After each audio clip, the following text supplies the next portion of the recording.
Why do you say that, Father? You aren't afraid, are you? No, but I respect some of the superstitions of others. Often they are founded in fact.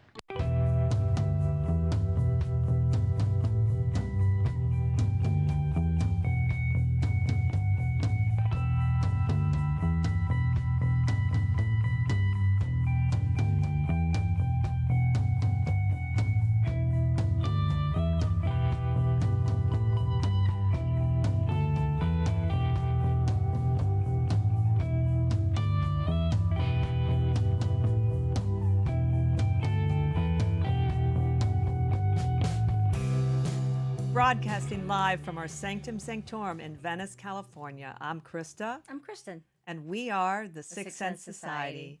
Welcome to another episode of the Sixth Sense Society.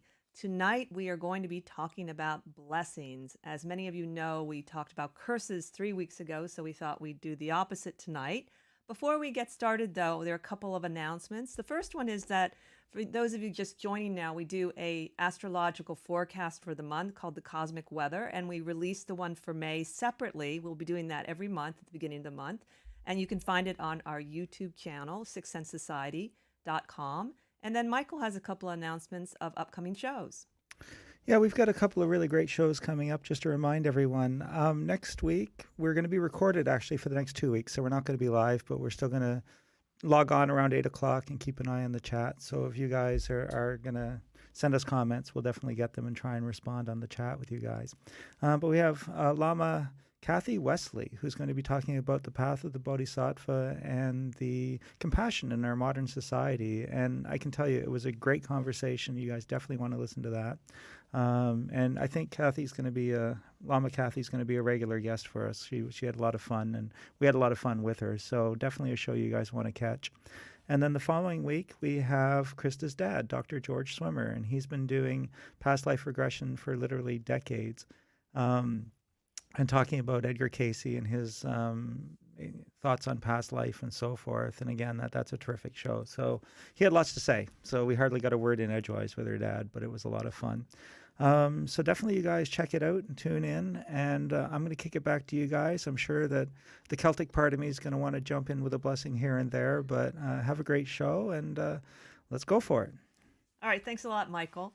So the first thing we thought we'd do is just talk a little bit about the origin of the word bless and a definition. And what I found was that the verb bless is from the Old English bletsion or bledsian, also Northumbrian blodsian, to consecrate by a religious rite, make holy, and give thanks.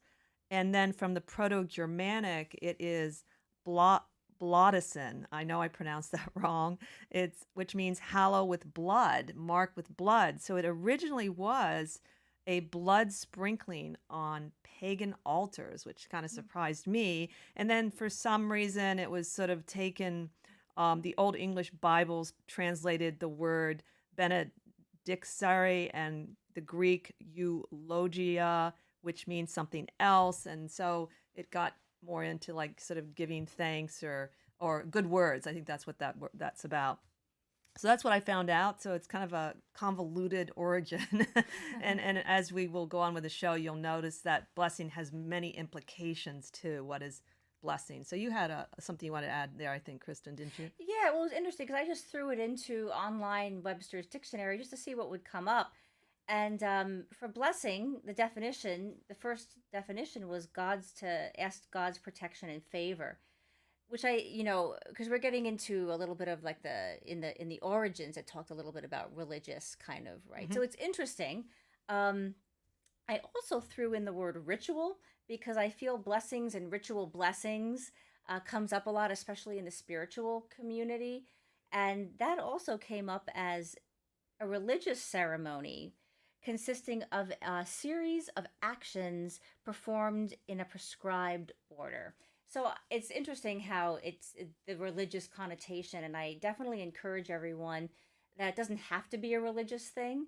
Religion is what you make of it, and God is your higher self. It could be God, if you're Catholic or Christian, and that really resonates with you. It could be the goddess. It could be your higher self. It could be Buddha.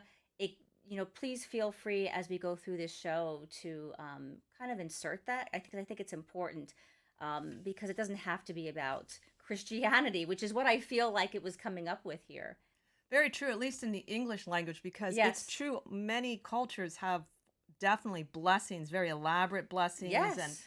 so maybe their words are different too. So this is the English language, that you're looking at. But Yeah. speaking of language, I did decide to see if I can get some points of view on blessing in general from other people. I thought it'd be kind of fun, and I found this kind of interesting take from Father Andrew Damick, who is a Reverend Archpriest at the pastor of St. Paul Orthodox Church of Emmaus in Pennsylvania.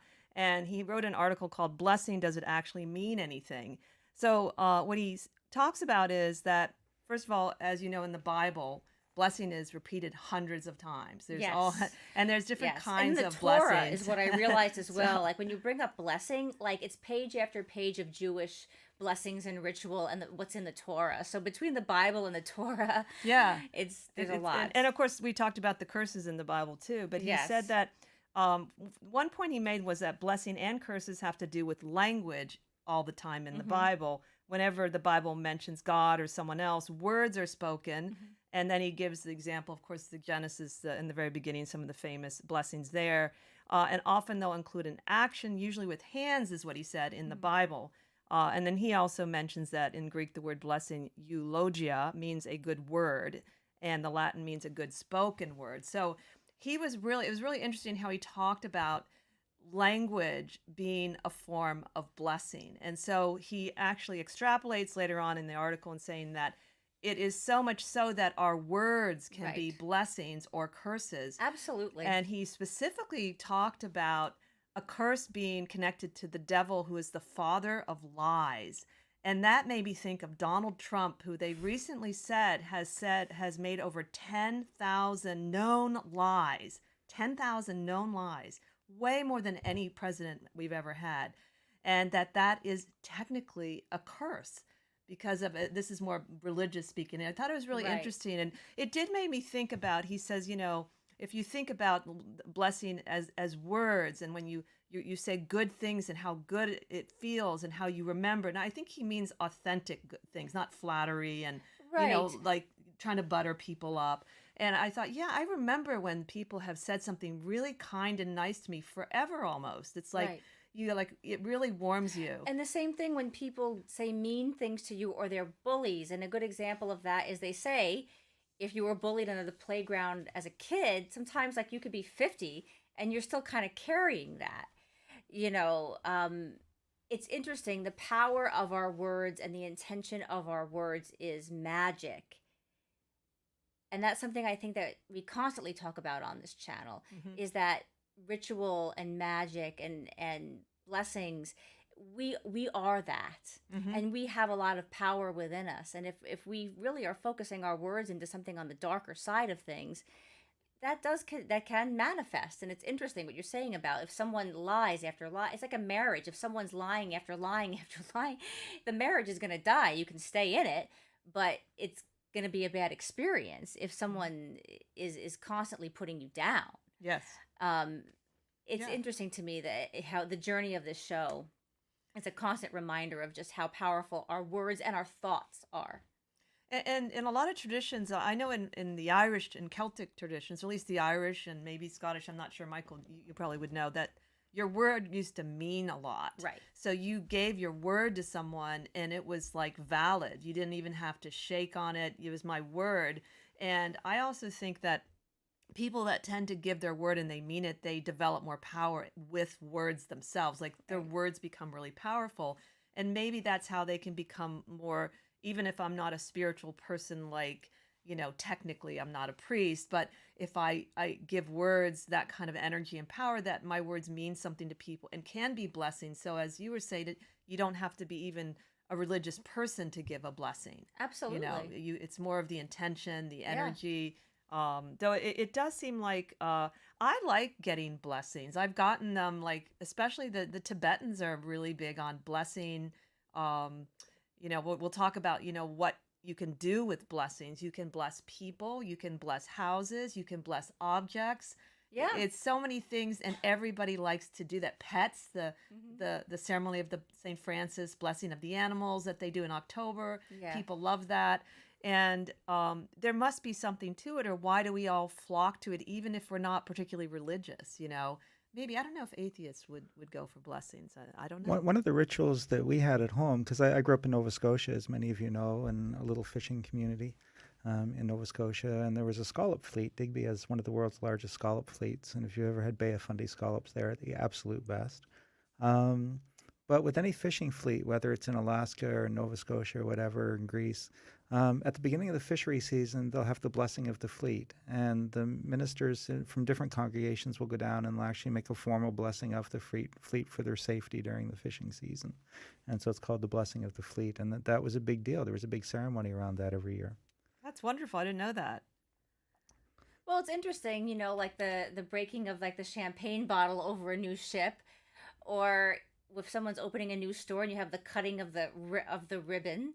I mean, those are all blessings. It doesn't seem like it's a blessing because it's not religious, but it is a blessing. It's this is good luck. You know, carrying the bride through the lifting her up and carrying her into the new home kind of stuff. I mean, those are all blessings and rituals that we do for good luck and protection. Constantly, all the time. Housewarming parties. Housewarming gifts. Like when you send someone a gift, like when I got my home and I had a couple of my relatives send gifts, it's a blessing. It's like, good luck with your home. You know, may your home be warm. May it have compassion. May it be filled with abundance on all levels. You know, I once had a girlfriend who said to me, I didn't have a lot of cooking stuff because I had moved into my home, and you know, it's expensive when you move into a new home. And one thing I didn't get was a lot of cooking things because I'm single. And she was like, well, maybe if you got some cooking things, you might bless the kitchen, you know, bless it, get some herbs, and especially about getting the herbs and spices and cooking with the herbs and spices with the intentions of bringing in someone to cook for.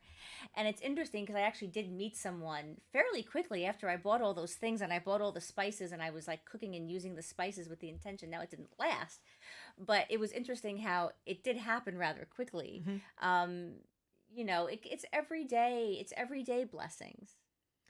And there is something nice about having a ritual with blessings. And one of the things I noticed about just kind of thinking about this and looking up some types of blessings was I really actually enjoyed it. And it was really fun. And you know, I tried to look at different cultures with different blessings, but the one that comes up a lot are the Irish.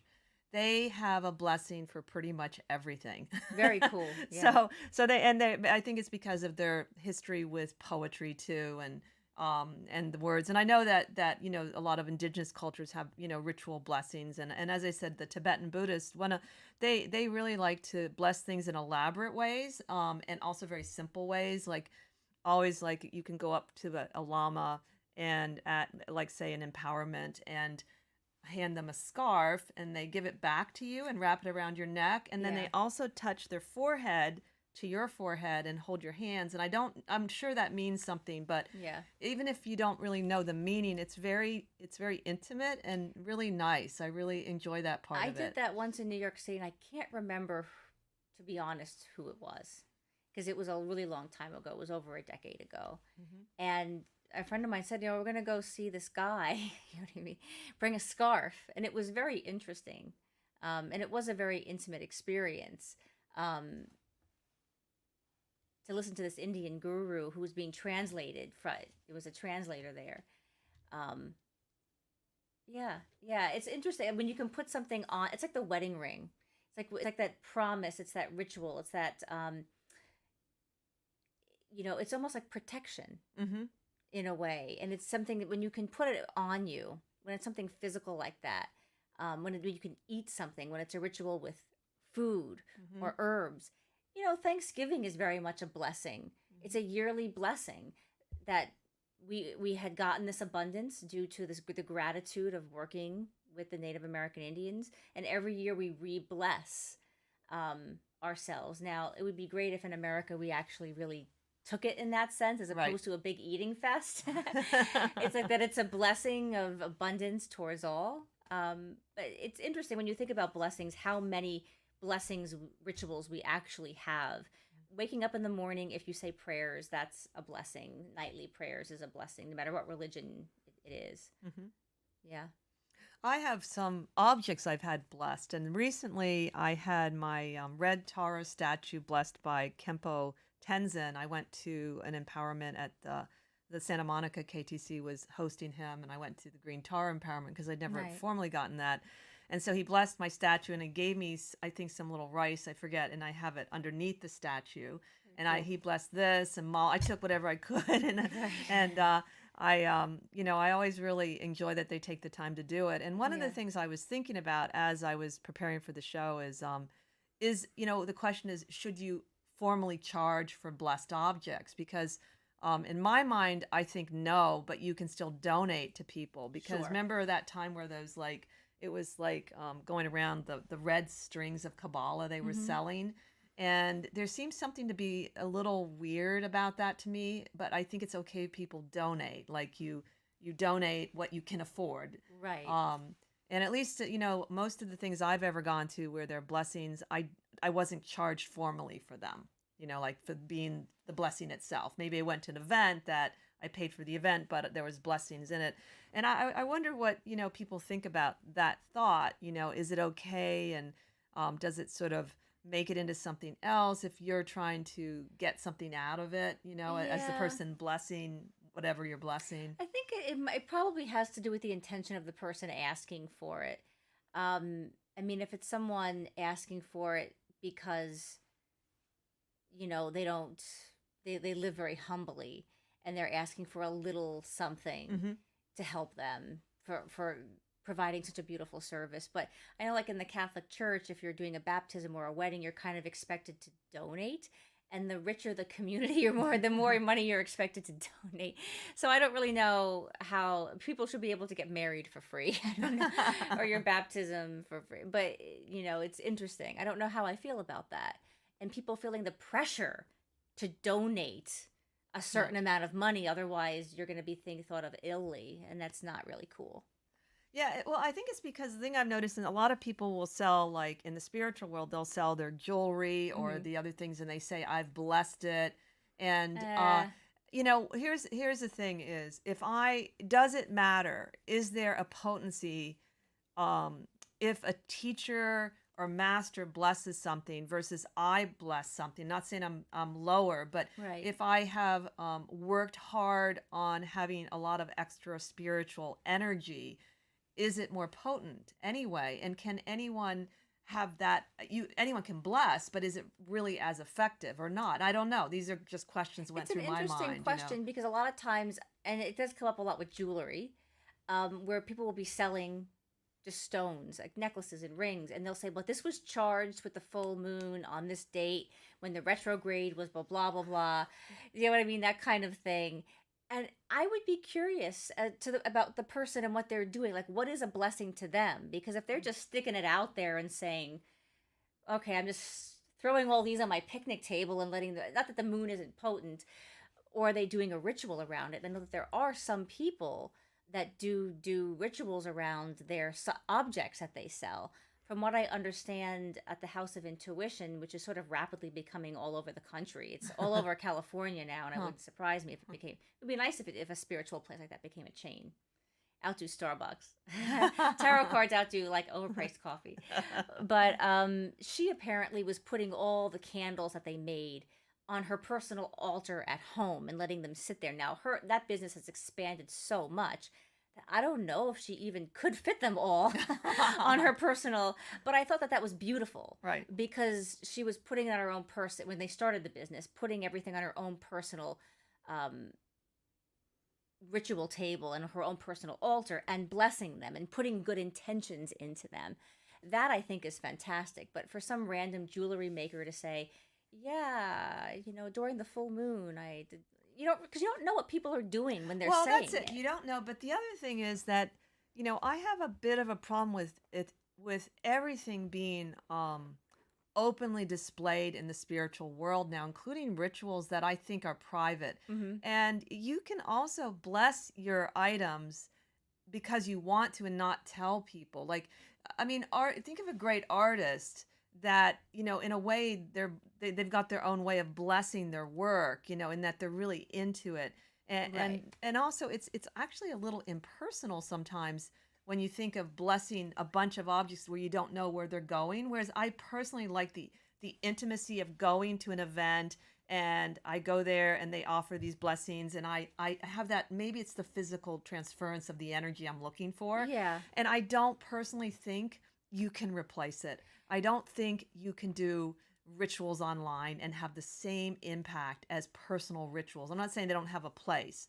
And I know that some people wouldn't be able to even see certain things, but Right. it's becoming, it's a little bit almost like, I think, stressful, or it's a little bit too materialistic for me, that there's so much displayed without thought of some of the most intimate parts of spirituality in general. And then, why do we need to know, and why is it more important that, I buy this blessed object? Does it have more value? Because I could also go get it blessed. Well, and that's the whole thing, is that And you can bless, and yeah. and people, you should be blessing. Like when you get candles, even when I go to the House of Intuition and I get a candle that I feel is pretty well made and with good intentions, you always can bless it yourself with. It doesn't have to be anything particular, because you'll go online and they'll say, well, you have to have these 3 oils if you want to attract it. And that's beautiful. And if you have access to it, totally go for it. It's amazing. But you can just put your hands on something and put your own energy on it, Yeah. and bless a candle from the dollar store. That to me is more important than someone at an Etsy shop saying this was like made during the special full moon and the you know what I mean? Because I bought a candle where like this was blessed and charged during this particular full moon or whatever, and it was so funny. Like the candle didn't even burn all the way. Like there was something wrong with it. Like it didn't, and I was like, yeah, and God bless the woman. Maybe she didn't mean for that, and it was just a bad candle. But what I'm saying is, it doesn't have to mean anything. And it's interestingly enough, I like to buy objects in Venice Beach on the boardwalk from this guy called the 50% off guy. And he's a guy that gets all this stuff from all over the world, like Indian type stuff and Tibetan stuff. And he's known for knocking the price down 50%, what you'd get at a spiritual bookstore or something like that. And a lot of times, if you've been to him a few times and he knows you, he'll give you an even deeper discount. And it's always a blessing, Mm-hmm. because if he recognizes you, even if you only come to him a few times a year, he'll recognize. I was surprised 6 months later, the guy recognized me. And I picked up a few objects that I just thought were incredibly beautiful. Like this one little brass Ganesh that I loved in this Tibetan bowl.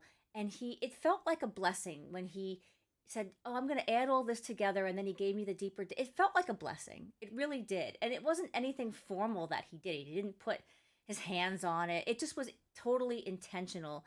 And his kind words to me when he said, I know that these objects are going to a good home. Mm-hmm. That's just as Going good. back to the language part. But, Yes. But the more I think about it, and this is my personal feeling about blessing and receiving blessings, I personally think there is more power with deeply spiritual people. They may not be formally recognized spiritual people, that because that there's something about having worked on trying to elevate yourself, and we're not talking about corrupt spiritual people, but Right. let's say I like my teacher Khenpo Rinpoche is an amazing master in Tibetan Buddhism, and just a beautiful human being, and to be around him, there is this presence Right. that he's worked really hard on, that, and he's Right. humble about. And so I think it's very arrogant of us sometimes to take these positions ourselves. I think it's arrogant spiritually, because he didn't take a lot of these people don't take those positions. They are given a position and they do the best, and they become known for being kind and gentle and loving. And then we all want to be around them so I guess that's what I mean by a spiritual master. And I'm not saying that it doesn't have any effect, but I guess there's for me, a kind of arrogance with this movement of selling and blessing that Right. I don't agree with, but it's just my opinion. Right. And I really enjoy, just the personal touch anyway. Like you enjoyed the interaction with that sale with the man, Yeah, and yeah. there's It's like, something oh, about that. I want you to have this, and I think there was something I wasn't going to buy, and he goes, "Well, I'll give you this price for it because I want it to go to a good home." That feels like a blessing to me. Hmm. Or as you said, to be in the presence of certain people. Um, I take an acting class, and Vincent D'Onofrio was there a whole bunch of times, a few weeks, as he's worked with my coach, and he loves to teach, and so whenever he's in town, he'll teach. And I said something to him that was like, if I think I even said it was a blessing to have you here, because his presence was a blessing for me. His honesty, his passion, his gift, his sharing of knowledge was a blessing to me. And he kind of looked at me a little bit strange, almost because he's such a humble person that he really doesn't like to be doted on. So if you're saying, and my thing was that the acting class, the whole community was a blessing to me, and having him to be able to become a part of it was a blessing to me. But that's a blessing. It doesn't have to be anything formal, although formal blessings can be lovely to take part in and to do. Weddings, Sure. as we've talked about, graduation ceremonies. Isn't that sort of a blessing? To kind of send off a protection as you go off into the world, a formal recognition of everything you've accomplished. Saying gratitude in the morning, like people that have a gratitude practice, that's a blessing for the day, that I don't forget about the things I'm in gratitude for, no matter how challenging it might get or how dark I feel right now. Yeah, I think there's little sort of side things that blessings are about, like feeling blessed and Yeah. noticing it by being grateful and doing a gratitude practice, which is very powerful when you do it. If you stop and think about what you do have instead of what you don't have, Right. and you're thankful for it. And then the other thing I was thinking about for the show was just all the different kinds of blessings that you can do. So you can do a blessing on a person. You can do a blessing on objects, on also on the earth. Like so, Earth Day is kind of that way. We want to give back to the earth, though many people do something daily with the earth. Absolutely. And it really has such a, in a way, it's more powerful than curses because of its flexibility and application. The more you think about it, and as you said, it kind of connects to ritual, it kind of connects to prayer, and it is like maybe a protection, but it's also something to draw fortune to you, but also to make you realize you're thankful for things. So there's so many ripple effects of even thinking about blessing and feeling blessed. And it's funny, I've never, I think once I've done a reading for someone that said they were having a blessed life. Whereas you will That's get funny. people like asking if they're cursed more, and I wonder if it's just a mind state. Like you think, well, have I ever been blessed? And I thought, well, actually, yeah. When I come to think of it, I've had some blessings in my life, and I just hadn't really thought about that they were blessings. That really good fortune things happened that propelled me on to a goal that was very meaningful. And I said, yeah, I've had that way more than curses, It's interesting, So right? it's maybe just a mindset too to kind of think about, And it also brings up the question, is it a blessing or a curse? Sometimes you don't know what it really is. It might seem like one thing, but it could be the other. Right. It can be, that's a very kind of Sufi view of things. One of the things that comes up when you look at objects, of course, are relics. Right. And there's, of course, the Christian relics, and there's definitely a whole market around relics. And in Tibetan Buddhism, I have a couple relics from cremations. And so when a teacher is cremated, they often leave behind the signs or that they were enlightened, but also you get the salt. They'll sort of give people the salts that were used, and sometimes ashes. And so I was given, I don't know which is which now. I have the salts or ashes from Trungpa Rinpoche's death, and then from the previous Jamgon Kongtrul Rinpoche. They were both given to me, though. They were not sold. Right. And they're supposed to really bring you just great fortune. They're supposed to be wish-fulfilling jewels, which can fulfill your aspirations. And there was this relics that were going around, the Buddha relics, that I missed it in L.A., and some of the relics supposedly go back 2,500 years. But I didn't really have a chance to see if there are any stories connected to the relics doing something, other than I have heard stories of Tara, the statue, sometimes crying, or coming to life, just like Mary and some of the statues actually Right. that are blessed and being animated or doing something helpful. You know, Hmm. I have heard stories about that. So that I really like just like they're cursed objects. Right. They're and we can definitely go and get we can bless it ourselves. I think that's legitimate. I personally do think some beings that I've had bless my objects have more power than I do, so Right. more access to it. They've been working harder, so I'm covering my bases. I'll do both, because I love that I got my statue blessed. I'm so excited, and I'm very careful. I put it so I wouldn't lose the little bit of I think it's some rice or something that he put with it. Right. Uh, so that's kind of neat. And then I was thinking too that animals can come as blessings, and they Hmm. can be sources of blessings in that they can appear in our lives in meaningful ways. And oftentimes, I remember reading this story about this young man in a book with animals, and he was very depressed, and he was really considering suicide. And then he heard outside this cry, and it was this cat that was Aw. in distress.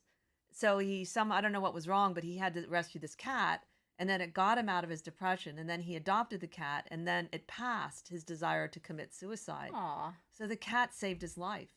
And you Mm. just have to wonder, was it a blessing? Did it They know helped on each some level? They other. helped each other. Yeah. So there's a lot of animal stories of animals coming into a person's life at a Yeah. very critical time and being a blessing, even rescue. I remember there was a pig that said there was a fire, and the pig managed to I think break down a door or something and let them know. And so it seems like blessings can come through animals and not just through people or Hmm. spiritual beings. And I know I've had the blessings with animals, especially birds. Yeah, I know myself as well.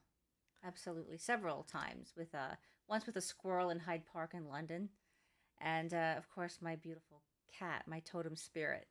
So, absolutely. It's interesting with the blessings around food.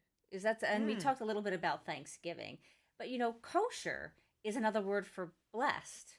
So, you know, there's whole I mean there are Jewish people that only eat kosher at specific times, and the I remember when I lived in New York, the rabbis would come into the grocery stores and bless the whole grocery store, because there was a lot of Jewish people in my neighborhood in New York, and it just was easier to come literally bless the entire grocery store. And my mother would say, "Our food is blessed," even though we're Catholic. She'd be like, "Our food is blessed." The rabbi came in, he blessed all the food in the grocery store, which I think is quite beautiful. And something else I read about food a while back ago, and I thought this is extremely interesting, about blessing your own food.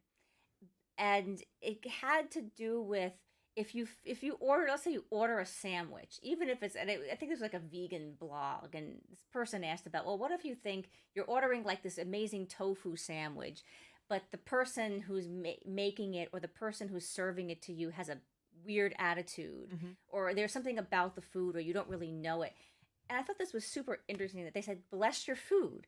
Like literally, put your hands on your food or on the plate, and relinquish all dark energies from anybody's that made the food. Hmm.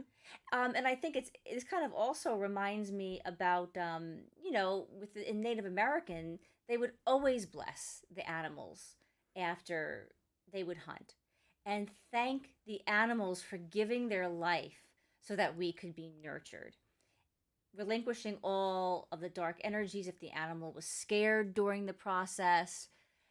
And so it's sort of like something that I find the two to be very much in correlation with each other.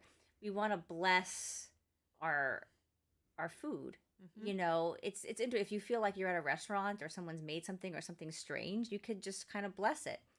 So that's an interesting thought. It is, actually, that's a really important thing because recently around the neighborhood, I've noticed that there's not a lot of service anymore. Mm, And it's gotten to the point where I've stopped going in because I do think you can affect things, right. but I don't want to be, even without thinking about blessing, I was like, I don't want to have a coffee anymore from someone that just doesn't care. And Right. I'm spending Right. $6 on it. I said, I'll Right. just go home and make it now, and it's gotten like this idea of maybe blessing is way more important when I think about it. If we had that attitude that what I am doing is blessing things. What I am doing, even if it's like a mundane task. In fact, definitely if it's a mundane task, the energy you put into things, it goes to the next person. And there's a Right. disconnect, and there always has been with especially menial labor. Like Right. that's a feminine quality, by the way, and many people that believe that we're liberated, we don't value feminine qualities. Feminine qualities are nurturing, taking care of children, washing. Now a man can do it. It's a feminine quality. It's like And we all have masculine right. and feminine in So us. it's So still not there, valued. and there are some men who are more feminine than some of the women they're with. Yeah. Because they're the nurturers, and the women are not as nurturing. Yeah. In many ways. So it's interesting, but I understand what you're saying, that if someone feels devalued in their job, let's say that they're in the service industry and they feel devalued and they've been put down by their boss, or maybe the customers are making them feel devalued, and they're like feeling depressed and angry, and they're putting that energy is going into the food that you're being, or the coffee that you're being served. It's true, and I actually learned that from a woman when I was first learning Buddhism, and I was living in a house with this Buddhist woman, and she taught me to really pay attention when I'm cleaning and really kind of put good energy into things, and Right. and you actually can tell a difference in a space that's loved and not simply cleaned. Right. And if you think Difference about between a foods, home and a house. a home and a house and food, I mean, maybe because for me, like I really look forward to my treats. I really, really look forward to my coffee because I don't just get it and grab and to have, kind of thrown together all the time. It's obvious. You don't even have to be sensitive to see when someone doesn't care. They don't fill it up all the Right. way, and, they kind of throw it at you, or they're not looking at you. And I said, I don't think we understand all these things matter, and even if I'm not being paid well, it also reflects on me. This is what I was taught, that I was taught I need to do this for myself. If I'm going to be in a job, which I had plenty of menial jobs, by the way, I'm going to do a good job because I have to go back home and be with myself. And Right. then I'll find a better job if I'm being abused. I'll have some Right. good habits. So I think that maybe perhaps we should think about blessing generically and how that affects how we interact with each other in regular everyday ways. Because the simplest, like going back to the idea that words are effective. I remember one time I was standing in line at some little Excuse me. store, and I was at the Bodhi Tree bookstore, and this older woman was ahead of me, and she didn't have like a quarter or something, and so Right. I was like, oh, here, I got a quarter. I do the same thing And too she when was someone's like like so searching. like amazed and so thankful, and it's like, Yeah. well, that is so easy. I mean, Right. but making people's day like that, and I feel that way too when someone you okay? I am. Thank you, Krista. So someone, does something that, I guess attentive, and cares and shows they're looking at you. Yeah, it feels like a blessing to It have someone does. do a kind act, can also be a blessing. Yes. And I think that that's where the whole repercussion of thinking about blessing, when I think about it, then it goes into the acts of blessing, not just rituals and not just objects, but on a day-to-day basis, thinking about it.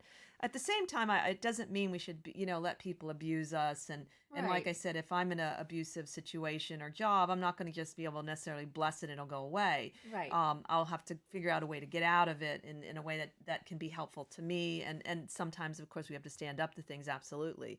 But I've just noticed in our culture that the day-to-day element of service and kindness has really Right. deteriorated probably in the last at least 10 years, I would say. It's interesting. Back when I was like just out of college in New York City doing different jobs, like you would really get in trouble or fired for any little thing.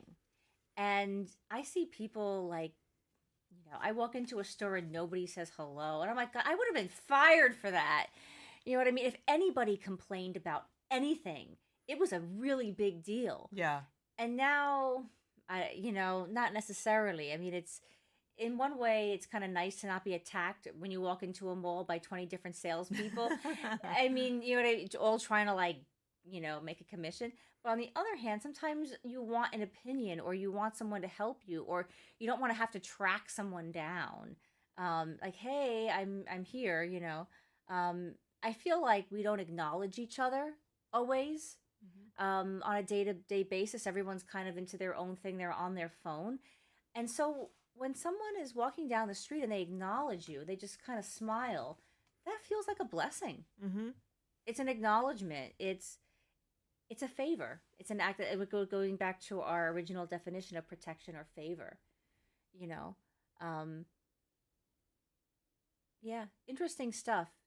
I did actually find a couple of blessings I wanted to Mm. share, and they're from this book I have, Kindling the Celtic Spirit by Mara Freeman. It's a great book about sort of the different celebrations of the year and the pagan tradition, and also a lot of Irish examples in there.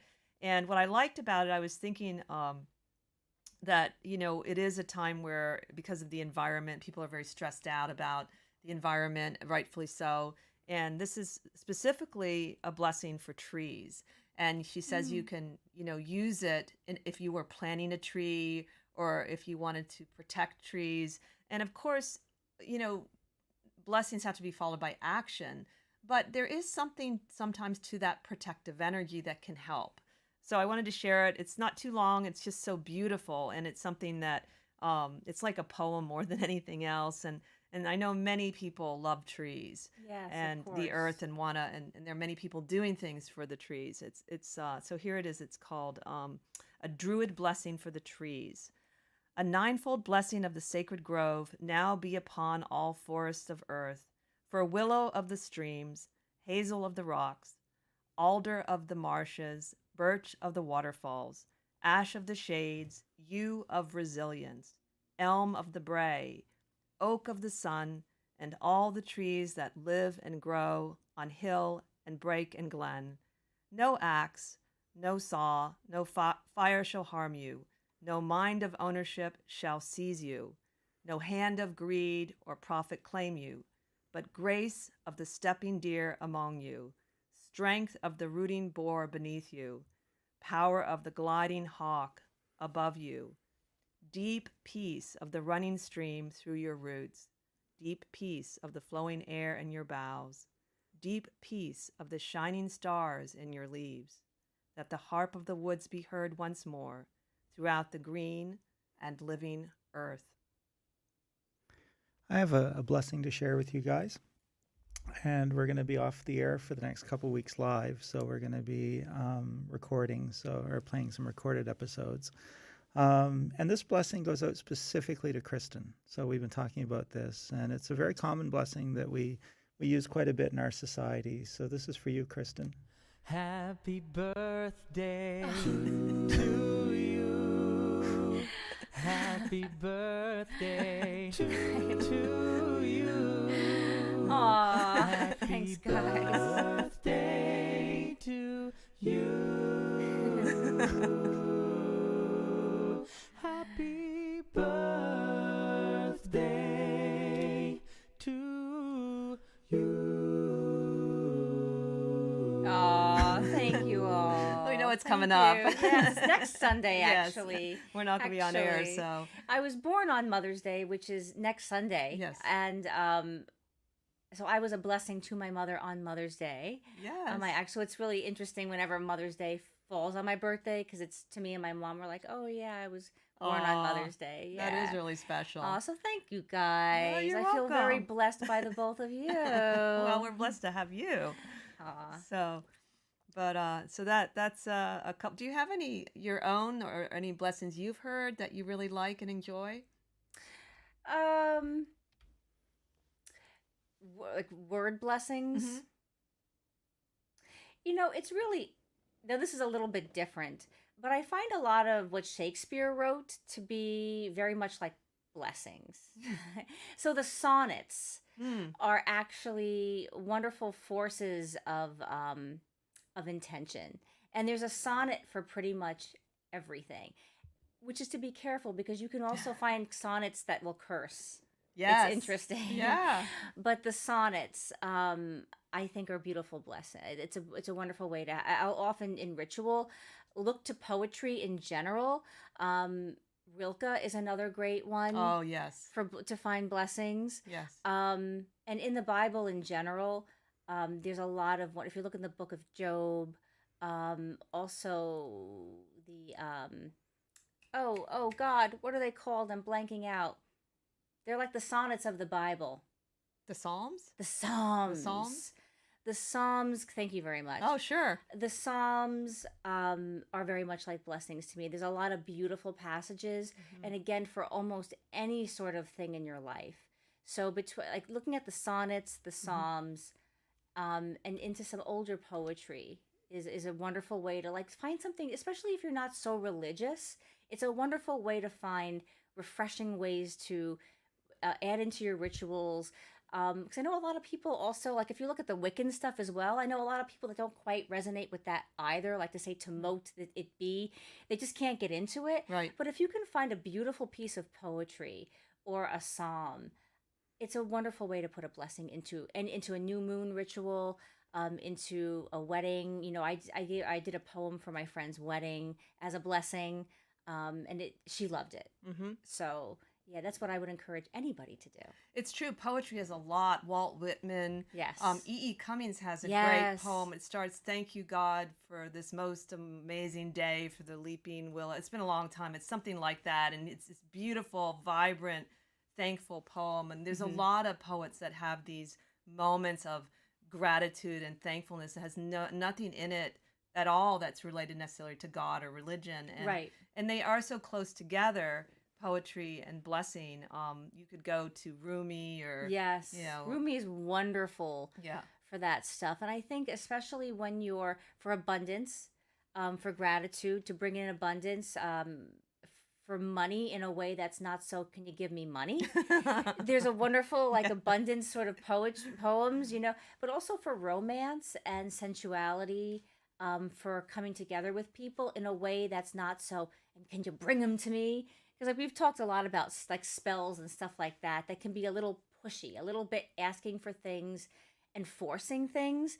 And a beautiful piece of you know, Rumi, if you're looking to attract love into your life, even a specific person, but in a gentle way, in a natural, organic way. You know, if it's meant to be. There's a lot of poetry out there yeah. that can kind of just fit the bill for that in a really beautiful way. And you get to read poetry and research beautiful words as opposed to just sitting around and watching Netflix. Not that Netflix isn't wonderful, but Yeah, that's my sad addiction is television. I have to admit, you know, I have to actually tell myself not to watch as much. And what's interesting about, you know, what I love about these shows is when I'm thinking about my own practices, especially magically, I really have not done enough with blessings lately. There's this tendency, maybe living in LA for me, to, you know, have protection spells and, you know, banishing and clearing and, yes, and not just doing on its own a full blessing ritual. Like, right, just whereas I will do a full protection ritual, you know. Right. And I said, well, I've become a little unbalanced, and I don't think I was always like that. I said, now I want to do and see what happens. I do, because I do find that when I was reading all these blessings, I felt so touched. yeah, And it was like, maybe because there were so many, I started feeling like, wow, this is so beautiful. What a lovely thing to do for people or to do for someone. Or Yeah. and it is nice, you know, you could like send a little card to someone with just a little thought, a little, you know, Yes. if they're down or something like that. And how we probably used to do that a little more. And I know that maybe people do that a little on Instagram and Facebook for whatever reason. Again, for me, I don't find that to be the same effect. And I'm not sure why, if it's because I didn't grow up in that culture, but getting like something tangible, like someone gives me a little note, even like a little note at work, someone says, you know, I used to get sometimes little notes and someone would write something and make a little picture for me. And I always keep them, I put them in my journal, and there's something so powerful about that. And I don't even think people realize when they're doing it, you know, when they'll do a little doodle for you. And I don't find it's that physicality. The energy doesn't quite go into the virtual world in the same way it does paper. And that's why we're also going back to reading books more. right, People want the printed book more than just the Yes. virtual. That's is kind of Right. trending back in more. yes, So to me, there's something visceral. There's something about energy exchange that happens when you have blessings that have at least some component of of actually a physical reality. Yeah, blessings of space can be so important. You know, my friends do a sound bath here in Venice once a week. If you're at Mystic Journey, every Friday, 8 p.m., come on down to the Dynasty Electric Crystal Sound Bath. But they bless the space with the actual, the directions north, south, east, and west. And it consecrates the space and the event in a way that kind of brings everybody's energy and space into the intention of what we're all creating. And you can do that in your home. Mm-hmm. You can do that and you don't even have to tell, if you're at your office, you don't even have to tell people. You literally can just do it. Mm-hmm.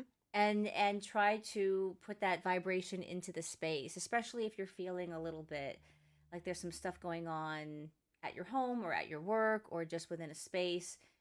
No one's in the break room or something like that. Just take some sage and say a few words, like to the north, to the south, to the east, to the west. Ask Mother Earth to come and bless this space, Father Sky. If you believe angels to the right, to left, whatever you believe. Mm-hmm. But it's interesting. The saying it out loud, I think, is interesting. Mm-hmm. And I think that even if you're just whispering, Right, and in nobody case can need hear to- you, right. because you're in a space where you can't, just under your breath to say something. It's the power of the intention of actually saying something, even if you're just really whispering it and it's barely heard. Mm-hmm. I think it's that energy vibration that comes through the waves of the speaking voice, which is kind of brings us to full circle to the beginning of like the intention of the word of a blessing. Yeah, in the beginning was the word. And I think that in terms of physics, I think that words spoken, the vibration continue infinitely. I remember this from a song by the Roach Sisters, and how the words continue on forever, what you say, because of the whole vibrational idea. And that's Right. based more on physics. And that's kind of mind-blowing when you think about it. And I think, oh, wow, some of the things I've said. And maybe, I wouldn't say I'm not the kind of person that is always saying negative or bad things, but we've all done some. Right. And of course, I've said some good things, but it gives you just a perspective. If you think about, again, it's not just something that you should ignore and dismiss. And honestly, I do think that kind of happened with Donald Trump being elected. They kept dismissing his words, thinking like he didn't mean what he said. He really isn't like that. He's just really messing with us. And then when he got in office, he was like that. And I just remember the media, these kind of like nobody paid attention to him and nobody thought to take him seriously and his words didn't matter.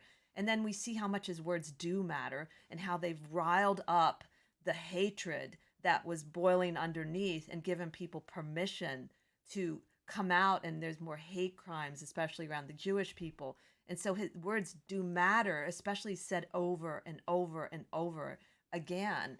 And in his case, in such a public way. And most of us don't have that forum of so many people listening to us. I think it's interesting what you're saying about when it's constant, when you're putting it out into the collective. So when it's a public figure who's constantly sort of putting these things out into the collective, somebody who has power, who's constantly putting these things out into the collective, it affects us all. Absolutely. Yeah. It's not a joke. There is a lot of power in your words. And, Hitler had a lot of power in his words. Yeah. You know what I mean? And that certainly was that fostered so much darkness. That when you can collectively get people to all sit together in a stew of that, it boils over into chaos. Yeah. The good news is that Gandhi and Dr. Martin Luther King Jr. had a lot of power in their words too. Absolutely. So it's not just I was thinking the Mother evil Teresa. part. Yeah. Yeah. So hopefully we have a few people out there The that are Dalai equally Lama. powerful and positive that are helping to counteract that energy just a little bit too. So many people, actually. So many people that we all know, I'm sure, Yeah. counteract that. And I think that when that's the biggest sort of thing here is that when we collectively all on an everyday basis do our best, it does counteract Mm-hmm. these these people that are higher up, that feel that they've got this power. When we all come together as a collective locally, it can do a lot. It's true. I remember when Obama was first elected, the night, I'll never forget it, this exuberance, this weight, this hope was so palpable. I'd honestly never felt like a collective energy kind of lift, as if to say we have something different, we have something hopeful. It was so, and I wasn't honestly like, I wasn't campaigning, because I think if you're campaigning for something, you really get into it. I wasn't that into that preliminary thing. I was just kind of voting that year. I was not following politics that much, and I did vote for him, but I just voted because I thought he was going to be a good candidate and all that. But I really felt this wave. Yeah. And I was like, wow, that's amazing. It's a blessing on the world. Yeah, it felt like that. Whereas in the other situation, I remember going to a meditation like the next night. And I remember the coach saying, okay, you can get all your anxiety and frustrations out in this meditation. It was a breathwork meditation where you're encouraged to express emotion if you need to cry. And the room was just a mess because people had so much bottled up feelings and emotion about the person who had been elected. And, for those watching all over the world, we live in California, specifically Los Angeles, and it is a pretty democratic place. So people there was a lot of feelings when Donald Trump got elected. Yes. It was very palpable. It was, you could walk out into the street, and because again, this is a very democratic area of our country here in America, it was quite palpable. People just they were angry, they were upset, they were depressed, they were anxious. That's very true. They needed a sort of, that meditation was an obvious outlet, and I thought a blessing that now this is interesting. I went to another meditation, probably, a couple days later, and the facilitator had us, we were all in a circle after the meditation just saying something, and it was a large group, so it was very quick. And when it was all done, he said, now I want us to send a blessing. We're all going to Om. We're going to do 3 Oms, and we're going to send a blessing to our new president. And it was very powerful to sit in a room of about 75 to 80 people who were not really thrilled with what happened. And that Om was so loud. And he said, I want you to send love and a blessing to our new president. I want, and that power of no matter what we feel, to send that, because no matter what, we want you to do a good job because you're up there. Right. Was very, very powerful. It was a powerful blessing. We're coming into our last minute, so I did want to leave you guys with one blessing from my childhood. And there was a band in Canada named the Irish Rovers, and there were a bunch of guys from Ireland that had immigrated to Canada, and they'd have a weekly show where they would sing Irish music. And so I want this to go to everybody in our listening audience and so forth. But they had a wonderful little Irish blessing that they would say at the end of every show. And it went, may you be half an hour in heaven before the devil knows you're dead. And it was just one of my favorite blessings of all time. So there you go. So I hope you're all a half an hour in heaven before the devil knows you're dead. I love that. That's just very, very Irish blessing, that humor. So yes, we're coming on to the end of our show. So please, if you haven't subscribed, please subscribe to our show, like us, ring the bell for notifications. I have started making playlists for people, so hopefully you'll see that. And make sure to tune in next week for Lama Kathy Wesley's, even though it's pre-recorded. It was a really, really good interview. We really are happy we got a hold of her and reconnected. So any last thoughts that you have? Just have a blessed week, and we'll see you next time. So have a great week, and make sure to follow us, and we will see you next week as we continue to explore the esoteric and the obscure.